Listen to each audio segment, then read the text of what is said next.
Xitoyliklar ommaviy islom dinini qabul qilyapti. Bitta Xitoylik birodarimizni musulmonchilikka bilan qo'shdi. Xudo shuni musharraf qildi. Bilasizlar, 2026-yilgacha Jahon savdo tashkilotiga qo'shilyapmiz. Bu tashkilotga qo'shilsak, butun dunyoga bozorimiz ochiq bo'ladi. Butun dunyodan investorlar, katta kompaniyalar O'zbekistonga kirib kelish ehtimoli katta. Xitoyliklarga keladigan bo'lsa, bu nafaqat O'zbekiston bozorini, balkim O'rta Osiyo, Afrika mamlakatlariga jadal kirib kelayotgan mamlakat hisoblanadi. Bu narsani takror gapirib odamlarning quloqini bezdirish kerak emas, balkim ularga qarshi turish uchun amaliy choralar ko'rishimiz kerak.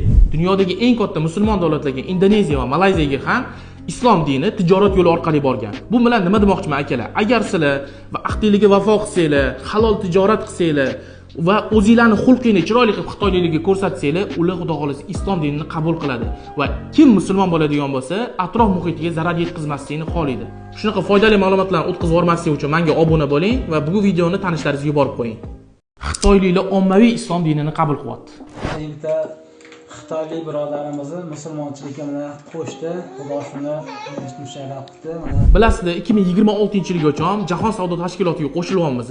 Bu tashkilotga qo'shilsak, butun dunyoga bozorimiz ochiq bo'ladi. Butun dunyodan investorlar, katta kompaniyalar O'zbekistonga kirib kelish ehtimoli katta. Xitoyliklarga keladigan bo'lsa, bu nafaqat O'zbekiston bozorini, balkim O'rta Osiyo, Afrika mamlakatlariga jadal kirib kelayotgan mamlakat hisoblanadi.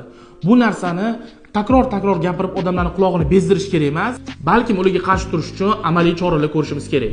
Dunyodagi eng katta musulmon davlatlarga, Indoneziya va Malayziyaga ham islom dini tijorat yo'li orqali borgan. Bu bilan nima demoqchiman akalar? Agar sizlar va ahdingizga vafo qilsanglar, halol tijorat qilsanglar va o'zingizlarning xulqingni chiroyli qilib xitoyliklarga ko'rsatsanglar, ular xudo xolisi islom dinini qabul qiladi va kim musulmon bo'ladigan bo'lsa, atrof muhitiga zarar yetkazmaslikni xohlaydi.